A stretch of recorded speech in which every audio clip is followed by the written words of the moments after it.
Hello అండి, welcome back to our YouTube channel. ఈరోజైతే నేను చికెన్ ఫ్రై చేయబోతున్నాను అనమాట.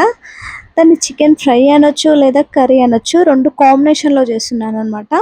రెండు ఒకేలా ఉంటాయి కానీ కావన్నమాట. ఫ్రై కాదు, చికెన్ కాదు, ఆ కాంబినేషన్లో చేస్తున్నాను. ఎలా చేస్తానో చూసేయండి. కొంచెం ఒక్క చుక్క వాటర్ లేకుండా చేస్తాను అనమాట. చూసేయండి. ఫ్రై అయితే కాదు, అలాగని కర్రీ అయితే కాదు. దాన్ని ఏమంటారో మీరు కూడా కామెంట్ చేసి చెప్పండి.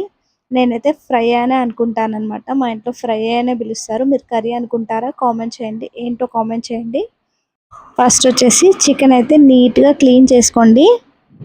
ఎందుకంటే ఈ మధ్యన కొంచెము ఇన్ఫెక్షన్స్ వస్తున్నాయి అనమాట. నీట్గా క్లీన్ చేసుకున్న తర్వాత అల్లం వెల్లుల్లి, కారం, ఉప్పు, పసుపు, ఉల్లిపాయలు ఇవి వేసుకొని కొంచెం ఆయిల్ వేసుకోండి. ఒక స్పూన్ 2 స్పూన్లు ఆయిల్ వేసుకొని మంచిగా కలుపుకోండి.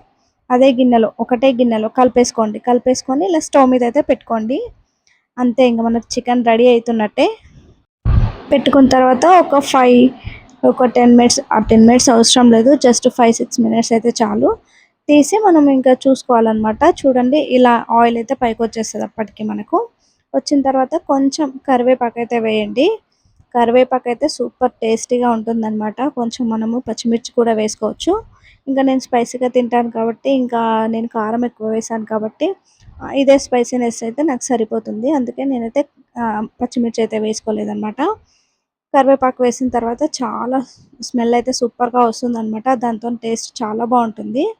ఎందుకంటే ముందే అన్ని కలిపి పెట్టుకున్నాం కాబట్టి ఇంకా మనకు పచ్చిమిర్చి అవసరం లేదు. ఫ్రై చేస్తాం కదా ఆయిల్ వేసి, ఆ ఫ్రైకి అయితే పచ్చిమిర్చి అవసరం అనమాట. నాకు ఇంకా ఇదే స్పైసీనెస్ అయితే ఎక్కువ అవుతుందన్నమాట. ఇలా చూసుకోవాలన్నమాట. అప్పుడప్పుడు మూత తీసి చూస్తూ ఉండాలి, కలుపుతూ ఉండాలన్నమాట. ఇలా కలుపుతూ ఉంటే మనకు కింద మాడకుండా ఉంటుందన్నమాట. చూడండి ఎంత దగ్గరకు అయిపోయిందో అసలు. తర్వాత కొంచెం ధనియాల పొడి, గరం మసాలా అయితే వేయాలన్నమాట. నేనైతే ధనియాల పొడి చాలా వేస్తానన్నమాట. కొంచెం గరం మసాలా, కొంచెం ఎక్కువ వేయద్దు. గరం మసాలా ఘాటుగా ఎక్కువ ఉంటుందన్నమాట, గొంతులో మండిపోతుంది. చూసారు కదా ఇలా ఎంత బాగా ఫ్రై అయిందో అసలు. చూస్తుంటేనే నోరు ఊరిపోతుంది కదా. నాకైతే చాలా ఇష్టం ఇలా తినడం అనమాట. ఎస్పెషల్లీ మా పిల్లలకైతే చాలా ఇష్టం. ఇలా వాటర్ వేయకుండా చేసుకొని తింటే చాలా ఇష్టం అనమాట. ఎక్కువ నేను వాటర్ వేసి చేస్తూ ఉంటాను, ఇలా చాలా తక్కువ చేస్తూ ఉంటాను అనమాట.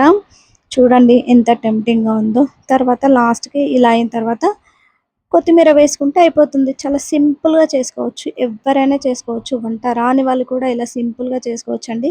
చాలా ఇష్టంగా తింటారు పిల్లలు కానీ పెద్దవాళ్ళు కానీ. చాలా బాగుంటుందన్నమాట. కాకపోతే ఇలా చేస్తే కొంతమందికి వచ్చేస్తుంది, చాలా మందికి అయితే రాదనమాట. మనం నలుగురం ముగ్గురం ఉన్నప్పుడు ఇలా చేసుకొని తింటే చాలా కడుపు నిండుగా తినొచ్చు అనమాట. మీరు కూడా ట్రై చేయండి, సూపర్గా ఉంటుందన్నమాట.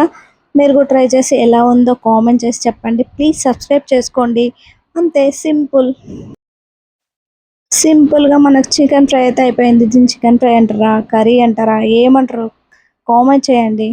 నేనైతే ఫ్రై అనే పిలుస్తారు మా ఇంట్లో. మీరు కర్రీ అంటారా కామెంట్ చేయండి. కామెంట్ చేసి చెప్పండి అబ్బా. చూడండి చికెన్ ముక్క అయితే చూడండి ఎలా ఉడికిందో. చూసారు కదా, వాటర్ లేకుండా కూడా ఎలా ఉడికిందో. చూడండి ఎంత బాగుందో అసలు. చాలా బాగా ఉడుకుతుంది ఇలా కూడా. కాకపోతే మనం తీస్తూ కలుపుతూ ఉండాలన్నమాట. అలాగైతే బాగుంటుంది. మీరు కూడా ట్రై చేయండి. చికెన్ చేసిన రోజు, ఆ రోజు నాకు కొంచెం బ్యాక్ పెయిన్ వచ్చింది. అందువల్ల మేము రోటీస్ అయితే బయట నుంచి తెప్పించుకున్నాం అనమాట. రోటీస్కి చాలా బాగుంటుంది curry. Thanks for watching. Please subscribe. Thank you so much.